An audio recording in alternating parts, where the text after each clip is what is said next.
We're going to figure it all out because your Chiefs just dropped a last-second heartbreaker to the Detroit Lions.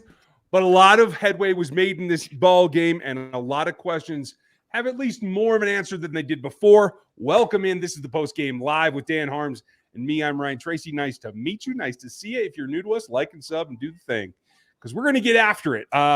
Preseason game number 2, out the door, in the books, whatever you want to call it. I thought the ones were very interesting. We're going to hear all day long, all week long about one play, but we're going to go through the game itself. Dan, other than behind the back pass, what stood out to you the most? Well, there's a couple of things that really stood out as we crack one open here for good old Cornell Powell catching the biggest touchdown of the game, and a thank you as we continue on here. But I appreciate everybody tweeting at me as soon as it happens. That's just amazing. And I understand that he's not making the roster, but every time he does something good, I get tweeted at, and it makes me so happy inside. And I appreciate you guys all so much for doing that. But the big thing I want to really harp on here is that Ryan was absolutely right so far. I think that even with Carson Steele's ineffectiveness so much today wasn't necessarily about him. It was more about, the offensive line is still figuring some things out. And there's going to be some, I think, growing pains with the offensive line. Last year, they could not run the ball very well. And right now, it doesn't feel that this offensive line is at its peak. We also didn't see a couple of starters out there in Juwan Taylor and Joe Tooney. So you have to take some of those things into consideration when we're doing that. So offensive line backups still concern me. But when we stick just the first team, I think that this offense is going to be special. Back to the fun stuff to watch. They got to clean up the red zone, though. They got to clean that crap up. It's starting to get very, very irritating because this is entering year 2 of it being just a mess. Yeah, I cannot argue at all with that. That's got to be job number 1 because this was I think a huge step forward from last week, but you still got a long way to go to be ready for week 1 against the Ravens. So, don't get arrogant here. You're not there yet, guys. And I think for those veterans like Joe Tooney, they are readily aware of that, is my guess. So I think they're going to figure that out. And I'm sure they'll concentrate on it as well. Folks, make sure that you like and sub here post game. And we are going to go through our observations as we usually do, break it down post-game. Q&A is Monday night where we'll answer a ton of your questions. If you have a super chat like some of you already do, we will do our best to answer them tonight. I'll give you a guarantee that we'll answer the super chats. The other questions we'll try to get to as well. For you members, if you didn't see my game notes from last week, I reposted them this morning. There were some problems with the links. But for those of you that are in the rookie memberships, this is a look at the new format. You're going to get my notes starting on Monday mornings, the day after the game. And that's what I have from this week. We're going to go through that today as we get to Dan's takeaways as well. So do you want to go quarter by quarter, or you want to just start with your takeaways? Who made some progress for you? Yeah, I like the quarter by quarter aspect because this is pretty much exactly how Ryan and I said it would go. If you have Patrick Mahomes out there for 2 drives, those drives look pretty good. You end in scores. All right, come on out. And they kept the offensive line in there. They kept the skill players in there. So that's pretty much what we expected in terms of getting those guys on the field and playing. I think it was very obvious that after week 1, they were like, hey, Xavier, we know we didn't get you the ball. Let's try to get you on some schemed plays and designs to get you the ball. And I think that the cool thing about this is that the Lions were prepared for some of them, which tells you teams are already preparing for Xavier Worthy to be a featured part of the offense. And what that did is it opened up Rashee Rice to have a big game in the middle of the field. You saw him down the seam. You saw him over the middle. That's exactly what we've been talking about and preaching about when it comes to why Xavier Worthy's speed is not just for throwing the ball down the field. It's for opening up everything else, and it's going to do that. So that was one of my big takeaways, is that what we have been predicting and projecting is going to actually happen. Teams are taking advantage of, or not taking advantage, but they're preparing for his speed in some cases. The touchdown to Xavier Worthy, which we'll talk about, was, oh boy, is a real thing of speed in action. But that first team, I think, just getting some of the run game working in the red zone is a big thing. You're going to have to get that. But when you have Pacheco out there, when you have those two other offensive linemen, you're going to probably have a better success in that point. But I think all in all, I was pretty enthused with what I saw from the first team offense. Yeah, I have to say I was too. Worthy with 6 targets certainly was the focus, but I will say that it felt to me also they're trying to feed Rashid and get him off on a good track, not let him start slow with that drop last week.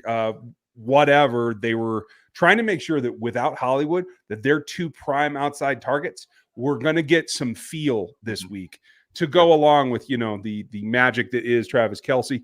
I like that the local broadcast was trying to like play up whether it was like planned or not, that whoop-de-doo play. It doesn't matter. I don't care. Like, we know it has to go through him. So you have to have the guys to compliment him. I thought that was super smart. For me, I had a couple of things that I thought were decent. I was a little concerned again at the linebacker level. Leo was getting cut early, and I'm not sure why. Usually he's really good with his hands and doesn't let guys get into his legs, but I saw a couple of plays that bothered me there. There was another drop. I will say this, even on the touchdown, Xavier made me a little nervous because he bobbled and had double clutched that ball. But at least he's making hands catches even when he's wide open, which is something we've seen some other players try to bring it into their chest or just be lazy with it. So I was happy to see it, and I'm glad that he's off on a good note there. Also in the first quarter, as you mentioned, Steele didn't get a lot of forward progress, but I thought he showed a lot of versatility. So I felt like his pass blocking was better. I felt like he got out when he needed to in pass routes. Overall, I feel like, I don't know if you're going to call him the second fiddle. I'm concerned about Clyde. But Deneric certainly, even when he got into open space, didn't have a top gear, which I think is what sets him apart from Steele. So I don't know. Do you feel this is a 1-2 backfield with them now? Is Steele squarely in the top 3? Yeah, I think he's squarely in the top 3. And I think the fact that we saw even Ingram come in and start to get some run over Prince tells you how the team is treating Prince's training camp stuff. It's flash in the pan at best. And that's unfortunate for him because you always want guys to come in, especially when they come in with some hype or maybe not much hype. And then they do some work in the training camp to get better and they get to real games and they can't do much. And it's not always easy coming out of Tulsa and coming out of these smaller schools to just adapt to the NFL. We've seen it happen all the time. And I am a little concerned about Clyde, the fact that he's continuing to miss games, to miss reps, not so much because he needs the reps, but because it's preventing him from getting game ready. The big reason last year he looked better because he was in shape and he didn't miss any of this stuff and he was healthy. So get back to where you got to be mentally for the regular season. I still think he's going to be out there with the team and be that change of pace guy. But right now, I think you can be pretty at least comfortable that Carson can get in there and give you some of what you're looking for, especially from a get downhill quickly guy. Like he's not going to be Isaiah Pacheco, but he will jump cut. He will make reads. He has pretty good vision. And I think that that's what they desperately need as that 1-2-3 kind of backfield that they have right now. Yeah, I agree with you.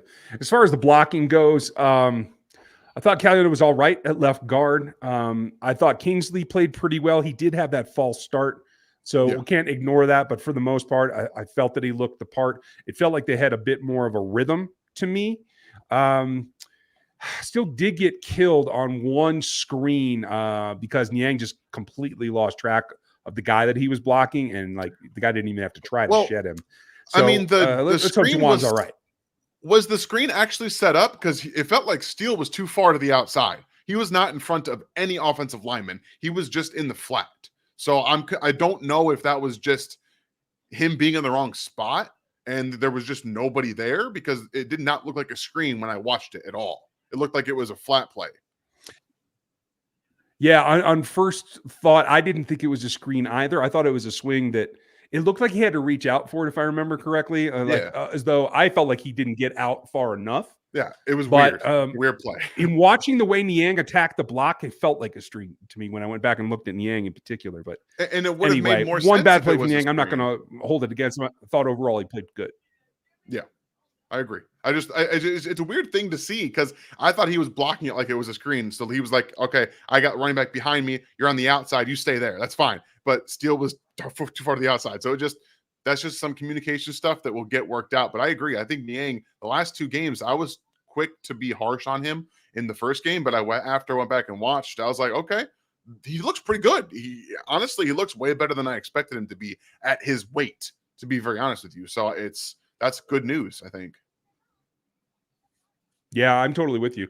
On the defensive side, I thought we saw a solid, what I'm hoping to see, open field tackles from Jay Will, from Connor.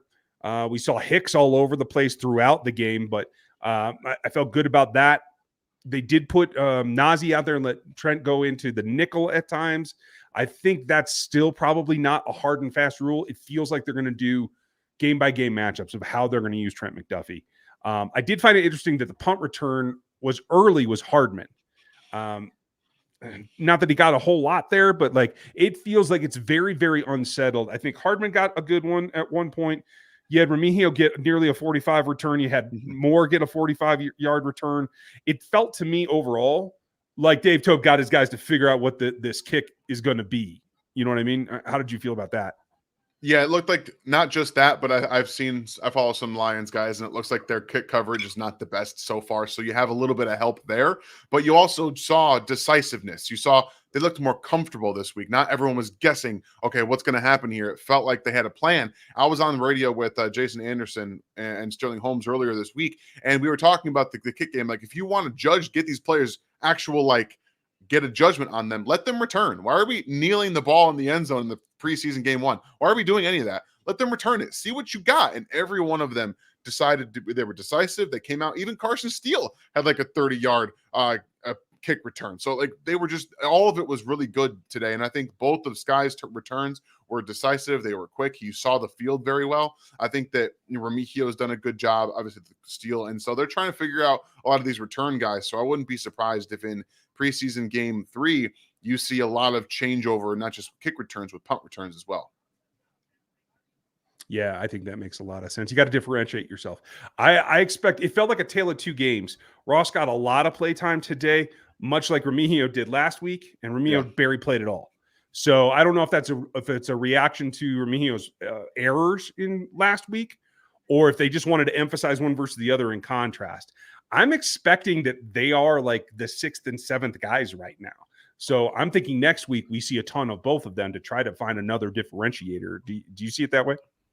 Yeah, I think so. I think that we can really assume, at least safely assume, that those are the guys that are who will be fighting for that. What would have been Marquise Brown's spot, right? We don't know what's going to happen. They still have not put him on IR. So if they don't, do the Chiefs carry 7 receivers? That's what we're starting to have to ask questions about, because it would be 7, but actually 6 until he came back, and then that person would get cut. That would be, again, the idea. But we'll see. Maybe Andy Reid's like, I actually like these receivers this year, and he keeps 7. He keeps 7. I don't know. We're going to find out. I'm still thinking they're going to go 6. But if we look at Justin Ross this week, you and I were talking just before the show, and I know that everyone is going to get really excited about what he's done. I think that when he's engaged and he's making plays, he looks pretty good. Like, he looks like a way better player than he has been in the NFL to this point, bar none. He looks more confident in himself. He looks more confident in his back. Those are huge things, okay? It was not all flowers, roses, and daisies for Justin Ross today. And I know that everyone will think that it probably was. He was responsible, like you said, for 2 tackles for loss, 2 of them, because he could not block. And he kind of gave up on the blocks. Yeah. And on the Cornell Powell touchdown, like you had mentioned to me before, he couldn't get out of the way. He almost did not allow that touchdown to happen because he just couldn't get out of the way. Like, he didn't see it coming or whatever it was. So it's still working. You're still figuring some things out. But I think that the upside for Ross is, especially in this specific wide receiver room, is a tangible benefit to have over a Nico Remigio. And I'll say that now, because the Chiefs have a lot of smaller players that have some of that to them. So that's what I would say right now, but we'll see, obviously, in the last preseason game. Yeah. I think the other thing that stands out about that is that the next biggest guy, he is the next biggest guy to Justin Watson, who to me is clearly WR4 right now, including Hollywood, right? Like, it is not any question to me whatsoever after we saw what Andy did today. So you got to have that in your tool bag, right? And if you're taking 7 to the regular because you don't want to put Hollywood on IR, that makes it tough. So it comes back, I think, to special teams and what you can contribute there. Because in the short term, while Hollywood's out, you might need somebody else to do some of the special teams work. Oh, there's a lot to it, folks. I know you have super chats. We're going to get to them here in just a second. We're about halfway through this ball game. We'll give you some more notes as we go through the questions. But make sure you like and you sub and you hit the bell. Hit our friends up. BetUS, our pals, you can get 125% on your deposit up to $2,000 right now. Autograph, you can get us. You can get the Chiefs main feed, Chief in the North, Cole, like all of the elite contributors to Chiefs Kingdom are in one place on Autograph. I think it's worth your time and it's absolutely free. So check that out. I want to get straight to the new gear, but I don't have it up yet. I'm having trouble with the store. The new gear is not available, but I got some cool stuff and some. I went a little sarcastic this year, so some of the new designs I think you'll check it. But if you like Dan's hat or you like Vine, you can get them at the store. You like sarcasm? I love sarcasm. It's my favorite thing. I think this one's for you, Josh. I appreciate the super chat. We appreciate you helping us out, but I feel Cornerback Powell should be given a shot on the roster over McCole. He knows the systems just like McCole, but he can't be any worse. What do you think? I'll be honest with you guys. I mean, I don't necessarily disagree with the take, but I do know that Andy Reid prefers to have some of that speed. I think Cornell showed some good speed today. That was like Sammy Watkins-esque, where he goes up, he snatches the ball, he makes a few guys miss, and at the very end, he holds that thing high and tight, and he says, no, I am scoring this touchdown, and there's nothing you can do to stop me. It was a moment. Again, I love all of the support that you guys, Josh, thank you for this, pointing it out in the super chat. It was nice to see. He's not going to make the roster. He's just not. And I think he's a Byron Pringle type player in terms of what you're looking at. A guy who's a very good role player.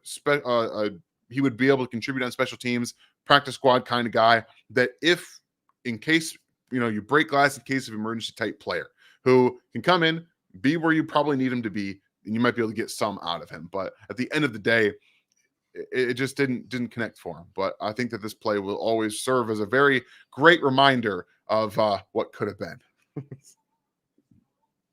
And I think he agrees, because if you saw him go after that ball, like, he wouldn't give him that up. That's going to be on his mantle for the rest of his life. Yep. That particular play. So good for him. I'm glad to see it. Josh, thank you, buddy. We appreciate you. Dennis, again, I feel weak on the right side O-line. Dan said that the tackle did okay, and I think it is a guard issue, hence the Wentz sack. In fact, I have a note on the Wentz sack. We'll get to that in a second. What do you think of the right guard protection? If you're referring to Trey Smith, I didn't see anything with Trey that made me nervous. Did you see anything, Dan? Not so much. I didn't. It's possible I missed the beginning of the play. You guys, with being again, my wife is currently TDY. By the way, I'm supposed to shout out Captain Upton. I believe so. Match Sergeant Upton. My apologies there. I'm on my wife with my wife right now. You guys just don't get on her bad side, okay? It's not something that you want to deal with, my guy. But we'll meet up at some point and hang out. So I appreciate you all out there right now. And I've got lots of stuff going on at home, so I don't always get to see everything in the preseason right now. And I don't make it a point to be as engaged as I normally am, because I don't want to take too much away from my daughter with her going to school on Monday. So we're just trying to flow everything. So I don't believe I saw the sack. Gotcha. I have a note in there. It was Chew that got destroyed on the Wentz sack. I believe it was Hansen in there at the time, and he rode his guy a little bit to the inside, and so he wasn't there to help. And I think she was expecting some help. That's what the broadcast said. I'm not sold on that, but that was a tackle issue rather than a guard issue. I will say overall, this leads me into another. Oh, I'm sorry. Go ahead. No, I was just going to say that I do agree. I think that Chew has been up and down. Like, I think he was okay last week. I think today he was not very good. And it was painfully obvious at times that he was not very good. And the backups in that situation were, I believe it was Chew and Driscoll. Both of them have had pretty rough days today, in my opinion. Yeah. Driscoll is definitely feeling the learning curve. I still have high hopes for him, but it's going to be a year on the practice squad for him, and I think he can make some progress. I Um, agree. I will say this: Caliendo with another high snap today. He's a guard. He's only a guard. Norzad is the backup center, and that's all there's going to be to it because they should not mess with that anymore. And I think that's written in stone. I thought Hansen was a little bit up and down, but more up than down. So you might have three backups that you can rely on right now. And I don't think that means an acquisition out at cut down or anything like that. I think there's a question coming up on that, and we will get to that here shortly. But also from Josh, I'm guessing he means we better go get depth at linebacker and running back. And I felt today, Dan, they didn't play Cochran as much. I thought he was okay when he was in there. I thought Cam Jones made progress. So I have a resolution here that I think Cochran's going to be the 4 and Cam's going to be the 5. I didn't see anything dissuade me from that. What about you? No, I actually wrote down last week that Cochran is on this roster. It was in my notes. As soon as I saw how much he was playing and stuff like that, I like that this team, especially with him being a core special teamer, it's set in stone. He's on the roster, and you've got, I think right now, Cam Jones and Curtis Jacobs vying for that 5th linebacker spot. I think Cam Jones, probably because of playing time and what he's already done, would have the edge there. But him, I think Jacobs had a couple of really nice plays today. Reading out that run where he was able to get behind that offensive line and make the play for tackle for loss was a very good, intuitive thing that we have not seen yet from Jacobs this preseason. Or not from Jacobs, excuse me, from Cam Jones. So there are some things that work here. I think Cam Jones has looked progressively worse than he did last year in week 18. That's a problem. Okay, yeah, I disagree with that, but that's okay. I actually felt like he had a TFL today that I thought was fairly instinctual. He had the punch out on special teams. But yeah, Jacobs, that last play where he was able to just see it and go was what they signed him for. So if he can continue, I think it was a huge jump up for Jacobs today. I thought it was a decent step up for Jones, but yeah, either way, I think there's enough athleticism behind Cochran that I think it's Cole Christensen that's on the outside looking in is the way I feel about it. Yeah, agreed. Chris, when does Florio begin posting about the rift between Mahomes and Kelsey? He's probably already done it because, you got to make stuff up when you got no information. Nick, thank you, buddy. I hope the DBs are hitting the tackling drills. Already awful play from most of the backups. Yeah, it was rough. I mean, honestly, there were a couple of whiffs from some of the starters too. So missed tackles are something that I track pretty closely. Connor had one that I thought was important. Enough for me to write it down anyway. I had a couple from some of the backup guys, including Jones. Another one from Connor. I'm just looking at my list.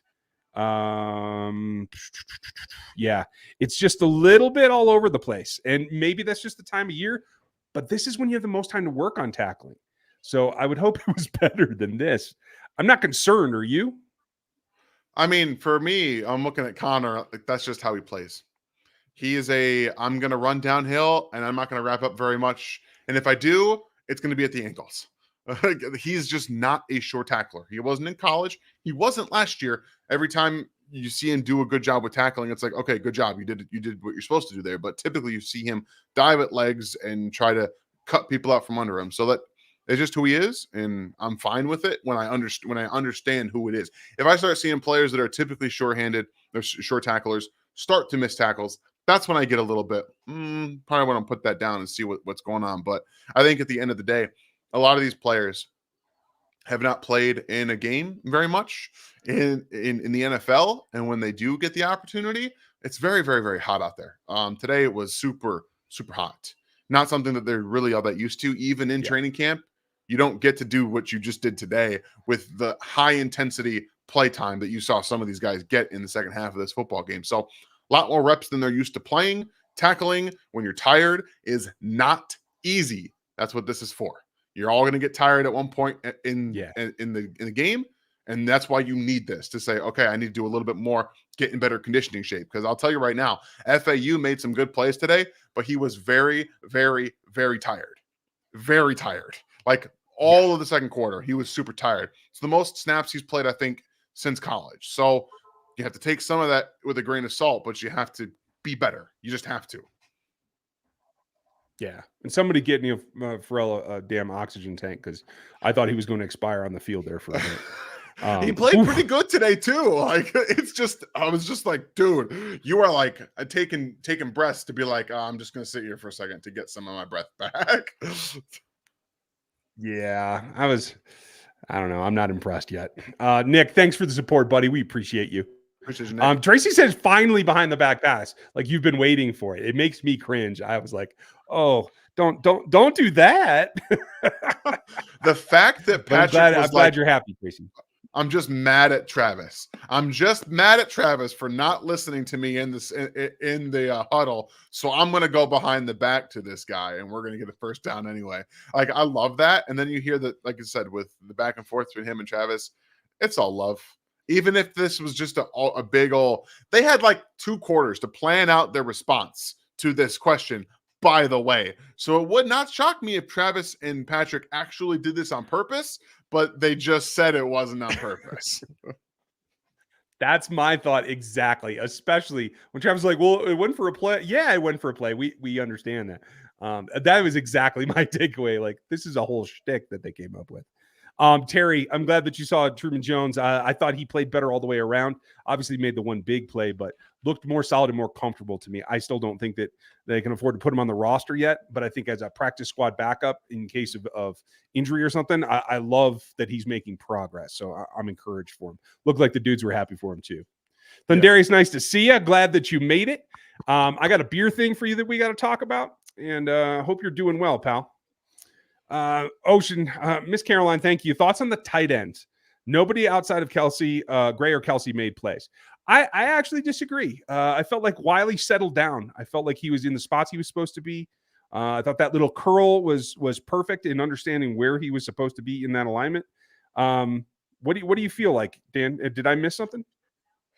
I think that when we watch football games and they're not making plays, it's hard to determine if nobody did anything right.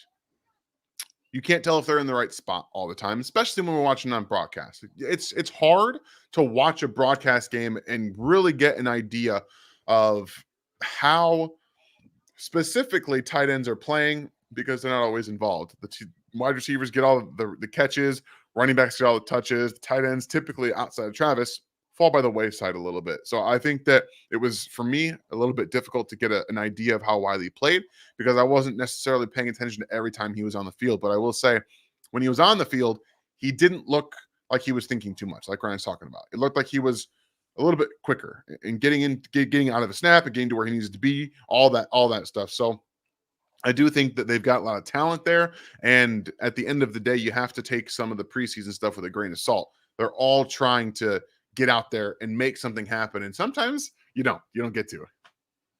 You can keep watching, sweetheart. Yeah, it is about opportunity as well. Thank you, Caroline. Good to see you. And we're going to catch up about those tight ends. KL, nice to see you, buddy. Thanks for the support. Is there a red zone wide receiver on this roster? And that's honestly my biggest still complaint is that they have Ross and he's made improvements. And I recognize he's made improvements, but that's the one thing that they should be looking to him for. So either they don't feel that they can rely on him in a pressure situation, or they're saving it until the regular season. That's my only 2 thoughts. Where do you come in?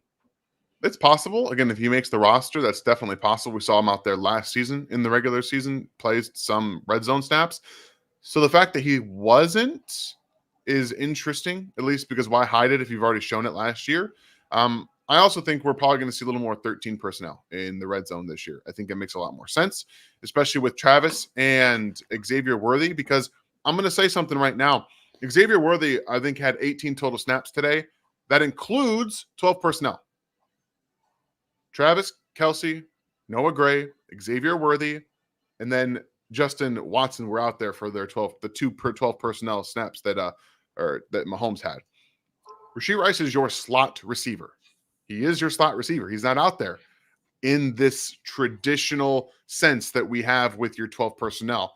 So by happenstance, you're trying to get the speed out there that you want, but the size from your tight ends too. So I think that we might see a little bit more 13 in the red zone to get Xavier Worthy moving guys around, jet sweep motion, over routes, and then little like leak out some of your tight ends in that space where he took off, they're going to do some different things with the red zone. It's not going to look like it was today at the end of the day. But I do think that the red zone wide receiver on the roster are the 3 tight ends you have. That's fair. And I'm comfortable with those guys. So let's see how they evolve it here once we get to the regular season. Thanks, Kale. Nice to see you, buddy. Appreciate you. Red, are you concerned about the depth? Overall, I'm not. I think we have high expectations, and we start to be able to project, especially the last couple of rookie draft classes. We project them into being elite, like the rest of this team has been the last 2 years. So I actually don't feel that the depth is bad. I think it is more raw, but I do see positives at pretty much every position. And if it wasn't for Steele, I would say the one would be running back. But I do feel that is upside that we didn't count on when we started camp. One of the big things for me when we talk about depth is, what does it look like when your starters are out there and one person goes down and that backup has all the starters to fall back on?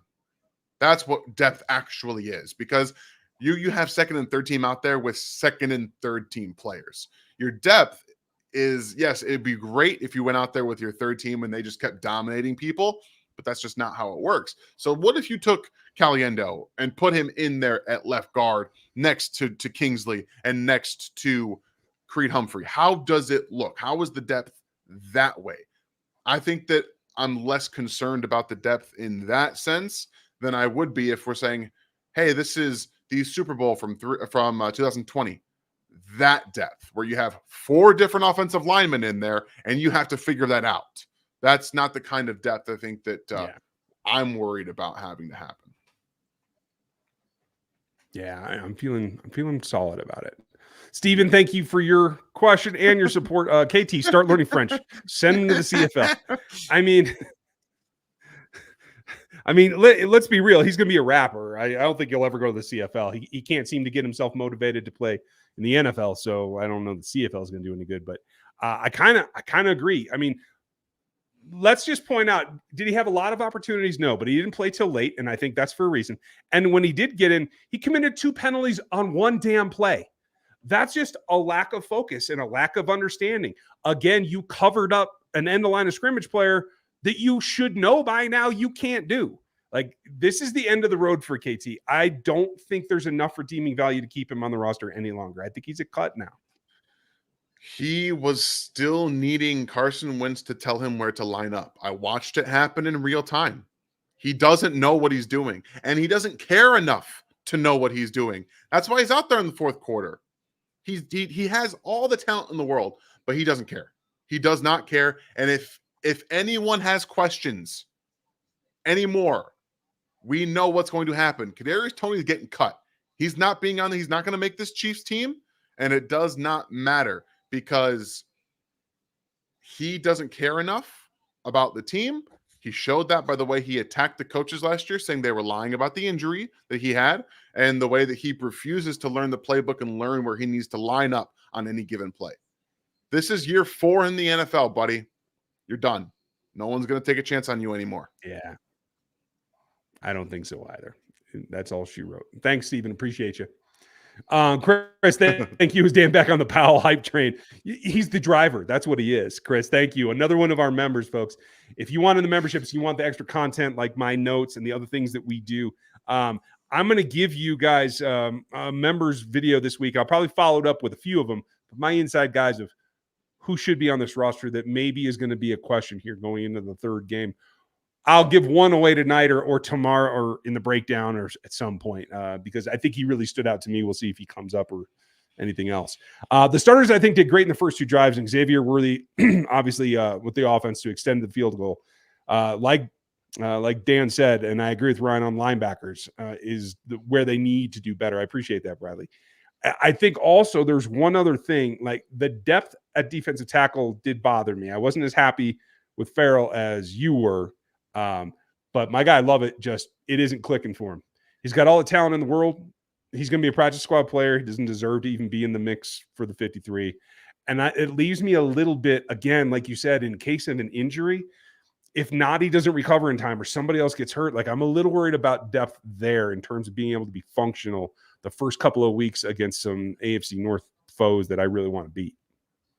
Yeah, it's a tough situation. I still hold out hope for Lovett because I think he's still pretty good against the run, but it's hard to really judge if you're not being able to be out there on the field taking out double teams and eating them against third stringers. Like that stuff starts to really bother, I think, everyone. And the fact that I think Matt Dickerson played well today should tell you how the defensive tackles are behind Chris Jones. So there is some problems there that we talked about. And again, the Chiefs traded up to get Xavier Worthy.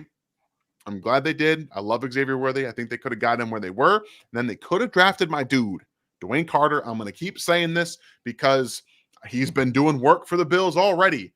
And I'm mad. I'm mad about it. I'm with you, and I don't blame you a bit. Lonnie, nice to see you, buddy. Hope you're doing good. We are hanging in ourselves. Kyle, thank you, buddy. Appreciate the support. Great to meet you and Miss Avery at camp this week. That's awesome. What do you guys think of the ceiling is for our defense this year? Top 15, top 10? Where do you see it falling right now? First off, again, thank you, Kyle, for being out there and talking with me and Avery, and honestly for dealing with what Avery was doing. I know taking grass tees from a 5-year-old is not the most exciting thing in the world, but you did a great job, and I appreciate you, and she appreciates you. So I do still think that this defense is a top 10 worthy defense. You have Chris Jones, you have Steve Spagnuolo, you have Dave Merritt, who's done a fantastic job. And honestly, I think that as we get closer towards this and like the second half of the season, you're going to see Jaden Hicks make legitimate plays for this defense. And I'll be very honest with you. We don't know what's going to happen at the nickel spot with the corners. I'm a little worried about Shamari Connor, to be very honest with you. I don't think he played very well today. I don't think he played very well this preseason. And it's because they're asking him to play slot. It's not because he's not a good player. It's because they're asking him to not necessarily be a big nickel. Big nickels are different. You cover tight ends that are in the slot, things like that. When you are a true nickel, you have to play receivers that are much quicker than him. That's not his game. So I'm a little worried about that. They'll figure that stuff out. Chris Jones is going to make problems for offensive lines and create better possibilities for Jalen Watson, who I do believe is still in the mix at the number 2 cornerback spot with Joshua Williams. And I think Nazi Johnson played pretty well today too. So you have some guys that you can rotate in and out there. And I do think you're going to see all 3 of them if they make the roster at different times, which we know Spags just wants to do. So I'm still pretty high on this defense. I agree. And you mentioned a position that I'm a little nervous about as well. And that's where I'm starting the hype train right now. CRW needs to be on this roster, period. I don't care what you call him. Let's go. I don't care where you line him up, right? Because he can cover that. Is it a step up? Yes. Should he be a starter? No. But if you don't want to play Trent in the nickel, he's going to give you enough that you can feel like you have another option, and he'll play safety for you. He is exactly the type of guy that they like. He was all over the field today against multiple levels. He didn't get much work with the ones. I thought I saw 2 snaps. So, like, I can't say he's ready to be a starter or anything like that. But, man, I thought it was great work for him. He might be the highest riser after this game for me. What do you think? I love it because I pointed him out in the film room on Wednesday. I'm like, watch this guy. Oh, did you? He stood out so many different times. Change of direction. He's sticky. He's physical. And he plays the game the way it should be played. He's exactly what this defense is. He embodies it. And that's why he's here right now. That's why he's playing with the second team defense. And I'm all behind that because I think he could legitimately be the slot or the nickel cornerback for this defense in due time. Yeah, I'm totally with you. And I'm sorry, Nick Jones. I think that spells your doom, or at least your destruction down to the Agreed practice squads, where you're going to have to battle with him. But I do like some CRW. I found him when I was watching tape on somebody else in the Pac-12. Rip Pac-12. But R.I.P. I'm glad he made it here, and I'm glad he's here. Caroline, you bring up a great idea, and I have one for another concept and another thing. But yeah, we'll do some gear giveaways of our gear for absolutely sure. In fact, I'm gonna work with you to figure out where we should make what cause we should do for that. So, we will figure it out, and we'll do that here on the show. Hopefully, maybe around week 1 or 2, when we're all hyped to destroy Ravens and Bengals. Oh my, that's where I'm at. Scott Hankins, thank you, buddy. Do we keep Steele and Prince? Also, who's a better pass blocker? Today, it was clear to me that Steele's a better pass blocker. Did you see something different? No, I did not. You did. Okay. I was like, okay, hold on. Yeah, I mean, and Prince, when he got up and went, that was good. I mean, his big play was one of the ones that KT got called back. So, like, I hope that there's more there. I will say this, though. I thought he had a higher gear when he got into the open field, and I didn't see it today. Did you feel that way, or was that what you expected from him? So I think that what I like most about you're talking about your Prince is that he's needs to get into space. He's a lot like Pacheco in that sense, where they do their best work in space. But when I was watching him get up to speed, he was very high need. It was not easy for him to get up to that speed, which is a problem. You have to be able to get there fast. And the reason Pacheco, even though he doesn't necessarily get there as fast as you want him to, he continues to accelerate, and he keeps accelerating. Even though he runs really, really high like he does, he accelerates through. Prince was running high, and then his knees were like all the way up towards his chest almost. I'm like, you can't have that. So when you don't have that quick twitch and you don't have the true vision, again, big play on a draw play, which I've been asking for the Chiefs forever. Like, why are we seeing this now in the preseason finally? Let's see more of it in the regular season. Let's do it. You need to be able to get up there, man. And he just was unable to do it. I hear you. Thanks, Scotty. Appreciate you. Dennis, thank you. 8 months. Congratulations. Thank you for the answer. After Trey is pulled, the protection seems to get concerning. I agree too, but you got to remember, Caliendo's a third-year player and kind of a journeyman, right? Until he came here. Yeah. And then the other two guys that we're talking about are rookies. So I can understand why it looks that way, and you're not wrong, but I do feel like there's a lot of development in front of us, even as they're backup players or practice squad players that are going to continue to practice through the season. Hopefully, you don't ever need somebody because Trey Smith, starts 20 games this year and everything's fine. But yeah, always make that an asterisk. I understand. Razgo, it's nice to see you. Does Kelvin Joseph make the roster? He did not get as high a snap group as I thought he would. I thought he'd get a look with some of the ones. By my notes, Taylor went in first.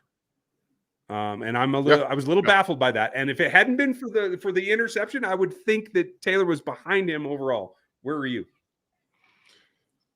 Taylor, not just with the interception, but if you watch that big play touchdown that they had, I think it was I forget who the receiver was. He saw it. You could see that he saw the play coming and he couldn't stop. Could not stop. That's worrisome. That's part of change of direction. That's the cognitive ability to see what's happening and change your direction off of it. It's very hard to do. Okay. I am someone who's sitting in a chair behind a screen telling you that's what he should have done. I can't do that myself, but these are NFL players. Okay. I'm going to judge you based on something that you saw happen and you couldn't prevent happen after I know you saw it coming. That's a problem. Yeah. And I think that the ball was just thrown to him. I don't think he undercut anything. Am I wrong about that? I saw him catch the football, but I thought it was just thrown to him. It wasn't a. Oh, he was in trail play. And he did actually. Yeah, I mean he actually did, but he didn't react to the ball once he saw it. He undercut the route in case and then got his head around. So it wasn't exactly the order that you're hoping for, but that's okay. Caroline, thank you very much. If you guys would hit the thumbs up, that would be great. We now have over 500 in here on a post game. That's nice in the preseason. Make sure y'all come back in the regular season because we do this after every game. Please and we're gonna have one on Wednesday, right? We're gonna have a couple Thursdays.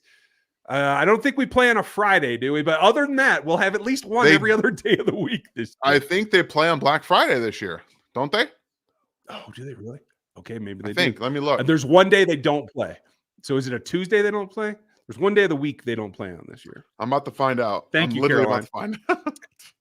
Okay, rock on. Cole, everybody give Cole a hand, one of our moderators in the house. Thanks, buddy. Hot take, CH could be cut. What do you think? I think we're both on track for that.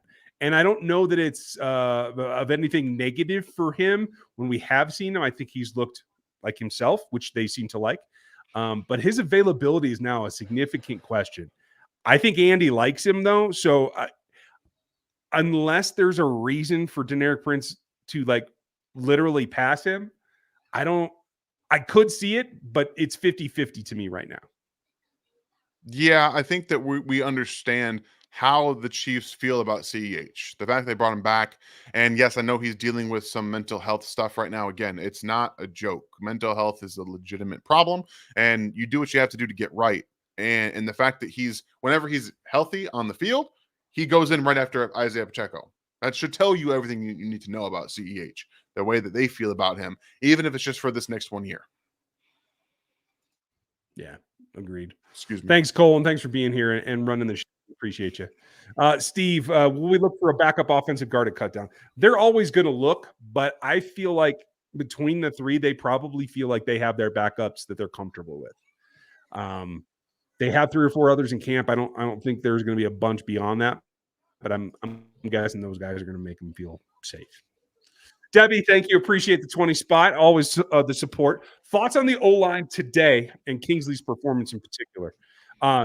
Let's go back to Kingsley because I want to make sure – I want to know what you saw and see if there's anything that is different from the notes I took. So yes, thank you very much, Debbie, for the support. We always love to see people in here. Just getting people in here in general is always great, but seeing support like this is always great. So thank you very much. I thought Kingsley played well outside the false start. I don't think he necessarily got like badly beat. Again, I was watching Niang a lot in the first team because I wanted to see how he played against a step up in competition. That also should tell you how I feel about Kingsley playing left tackle. I wasn't so worried about him out there by himself. I know it's second team defense for the Lions too, so it's not like he didn't see it against Aiden Hutchinson. If he was against Aiden, I probably would have had my eyes glued to a Kingsley Suamataia. But I think that he's done a very good job to this point. And from last week to this week, I think you probably saw a little bit of improvement technically, but he also wasn't playing against Josh Hines Allen, excuse me. So there is a little bit there. Yeah. But given a little bit of progress, I feel better about the next time he has to play Josh Hines Allen. So thanks for reminding me to say that other name. I appreciate you. I appreciate you, Debbie. Thank you. Appreciate you, Debbie. Doug, thank you, buddy. Doug is hyped for Hollywood and Worthy together, and I am too. Having 2 does make it more fun and a hell of a lot scarier for the defensive coordinator. So I'm with you, Dougie, and thanks, bud. Nice to see you. Sean, thank you for the super chat. Appreciate it. Is it concerning that the offense just looked great until the red zone? Or is it time of year more than getting routes and timing down? Thanks, guys. I think it's a bit of both. They have been lackluster in the red zone the last couple of years. But I do think, like, Mahomes in particular, I felt like he threw a couple of passes late into what were predictable routes, and some were getting jumped. So I think it was a bit of the vanilla-ness of this offense today as well. Are you more concerned than I am, Dan? I'm a little concerned by it because, again, it's the preseason and it's not just this year. This happens quite a bit. Their red zone offense has struggled in large part for the last couple of seasons now. And I think it's going to be fine. Again, I do think you're going to see a little bit more 13, 12 personnel in the red zone to maximize what they can do with Pacheco in the run game. But not being able to execute against the second team defense for the Detroit Lions with Patrick Mahomes on the field is slightly concerning. Yeah, I definitely agree. Frankie's in the house too, and I see FLDB, another one of our mods, so give him a hand. And Gary, thank you for stating it like this. You're better at it than I am. Subscribing and liking this is a great way to show support for the channel, and it's cheap, free, and easy. So if you would do that, it would certainly help us out. We're closing in on 30K on our subs, and that's going to be a pretty good milestone for just us lonely 3 guys. So we appreciate you, and thank you for all of your support to this point. Thank you again, Sean. Appreciate you guys. Appreciate that. Seth, covering our running backs is going to be a problem, it looks like. Yeah, it looks like it's not going to be as clean as it was. The speed of Willie Gay is going to be missed, but I do think the experience in coverage, particularly for Trank, is going to help down the line. And we got to remember that Nick's not playing right now. So I do think it's going to have take a different shape at some point. Dennis, I know the defense was very vanilla, but the middle being wide open was killing us. You're absolutely right, Dan. Was that? I think that was mostly just game plan. I didn't see it as much blitzing this week as I saw last week. Did you? No, I didn't see very much blitzing from the. What, sweetie? I don't know yet. I'll figure it out. Okay, go get ready for bed. I won't take Bunny. Go get ready for bed. I don't think that we're going to be as problematic in the red zone or in the middle of the field during the regular season. I think that both Drew and Nick Bolton, communication wise, can help there quite a bit. So that's not a huge worry for me. But athletically, you're going to be missing some of that. And so trying to figure out how to not overcompensate for some of that with Drew Tranquill's his ability. Hopefully he just focuses on what he's been doing because he's helping out the defense dramatic amount. You just have to be able to be that much more keyed in on your zone.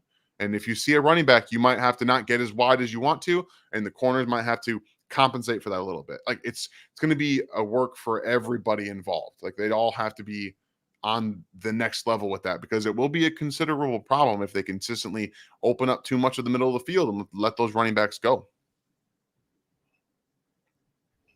I agree completely.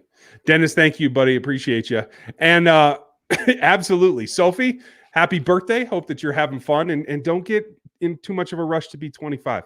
Doug, I got some about 2 years ahead of you, and I know exactly how you feel. So happy birthday, Miss Sophie. We appreciate you. Thanks for being on. And even if you're not, thank your dad for being on. Well, 2 penalties and 1 play for KT. It's called a 2-for-1, not special. Yes, that is a great way to put it. Thanks for your support as always. And I think we're going to start to hear some fire underneath KT's name this week.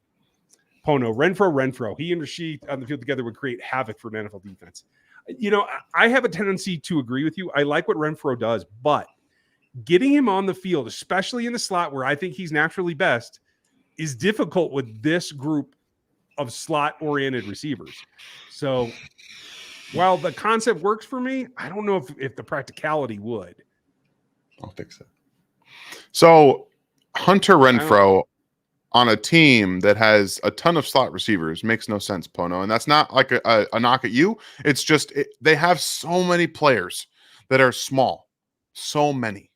If they're going to add a receiver, it's got to be somebody that can play a little bit more on the outside. And I understand that he used to be able to be all quick and get get releases on the outside. If you've watched him any of the past couple of years, he's taken some hits and had some concussions. He doesn't look the same. And that's the big reason that he's not on an NFL roster. Yeah. And also, by the way, I apologize. Oh. I didn't get to say happy birthday. I was talking to my daughter, but happy birthday there. I hope, I hope that's, understandable. My daughter's going on 15, 16 right now, and she's 5 years old. So I understand, guys, what you're going through. Oh, it's all a progression, buddy. Oh, Sammy, nice to see you. Thanks for the support, pal. Appreciate you, Sam. Now we've seen the corners. Watson, Joseph, Johnson, Williams. Who do you like next to McDuffie? I mean, they started Jay Will today. I think that's for good reason. I thought his open field tackling was noticeably improved. I felt like he was more engaged in his mirror. I thought he held on better. I still feel like Jalen Watson is a close, right in there kind of guy. And I felt like Najee was noticeably better. So I'll pick 2 of those 3. Joseph would be behind all of them for me. Yeah, I think they want Najee Johnson to be that guy. I truly believe that that's what they want because of last year and the fact that he's been playing out. As soon as he got back from his injury, he was rotating him with the ones. Like they were like, we need to get him out there and see what he has. And I agree. He played much better today than he did last week, but I still think that he's slow. He's behind and he's still recovering from that injury. I don't think he's getting there this year. And that's only because he's not 2 years removed from an injury. Like it takes a long time to get back. So I think they're trying to force him into it. And I think that's the wrong thing to do. Excuse me, with Najee Johnson. I think you have to move forward with Jalen Watson and Joshua Williams, especially because those are the guys that have the experience and have played in the NFL and the guys you feel comfortable with right now. Yeah, agreed. And I'm not sure Joseph is there. I mean, if you have to go 6 deep, I'm not sure Joseph is enough of a unique player versus these 3 that you have to have him. And I think CRW might be closer to being something that can help you do what you want to do and leave McDuffie on the outside. I think that's the key point in this is that if you can find a way to get someone that helps you anywhere, and that means sometimes keeping McDuffie on the outside, that's the key to making this work. They want to rotate. That's perfectly fine, but you have to find different ways to do that. And Joseph doesn't necessarily do that. Obviously, Kamal Hadden does not do that. Nick Jones hasn't shown to be able to do that. And we're starting to see that Shamari Connor cannot always give you that flexibility. And that's where we both think that Chris Williams, I just had his name, Chris Roland Williams, can really bring some of that to this team where that change of direction, it's noticeable. He's quick twitch. He has that to his game. Yeah, especially when you're talking about matchups in the first week. If you're going to have an undersized slot receiver, I mean, Roland Wallace is a better matchup, and maybe you have to do it by matchup than say a Nazi or even Trent in there. Maybe you allow him to take someone away on the outside. That's where I'm leaning.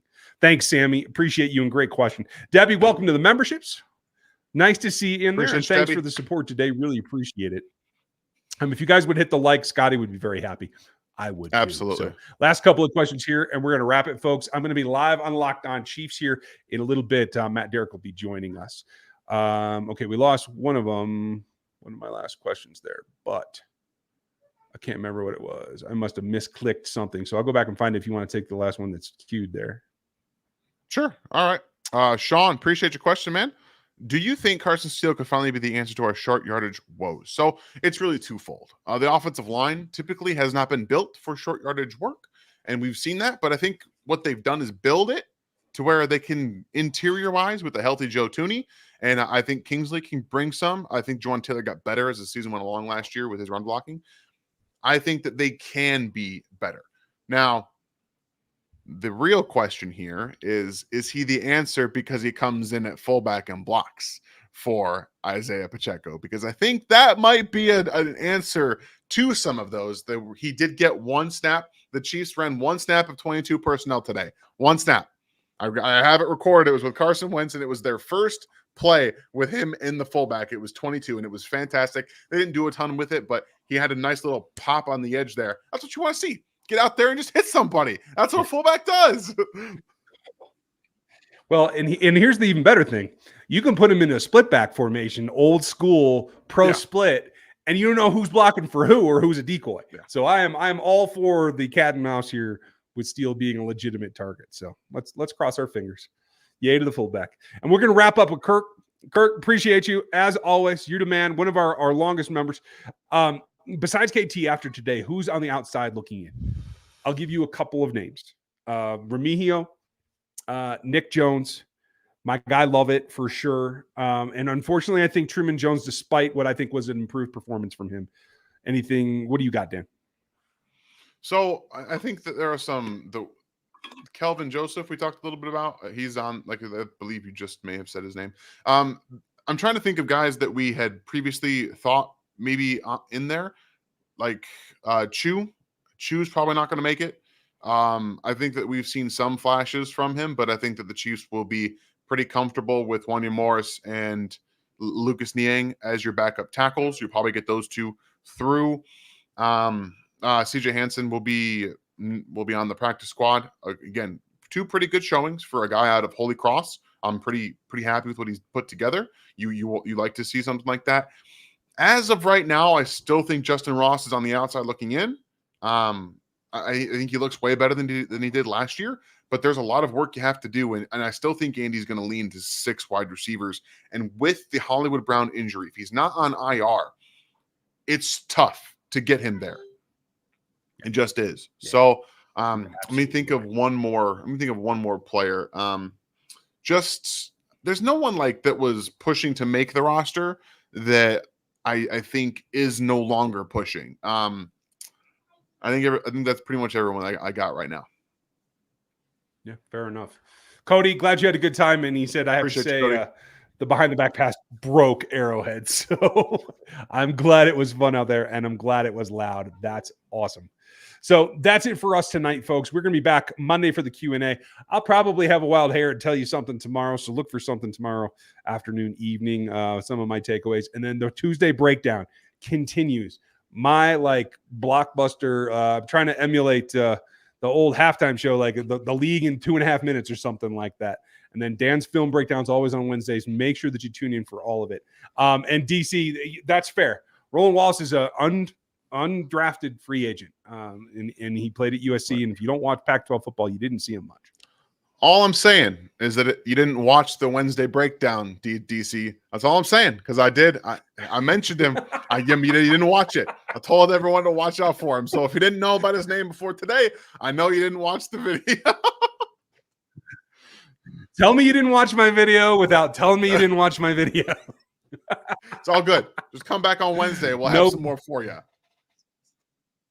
Yeah, we will definitely have more takeaways. I have a couple that I'm going to break down or at least look at to see if there's something there that I can do. So that's awesome. But thank you for being here in DC. You the man. You guys have a great night. Look for tomorrow. Enjoy the rest of your weekend. We'll be here for the Q&A 7 on Monday, as we always are. Have a great night. Dan, thank you. And say hi to Miss Avery for me. Oh, yeah. She's getting some, she's working right now pretty hard. So we'll see. Appreciate y'all for being here. All right. Night, everybody.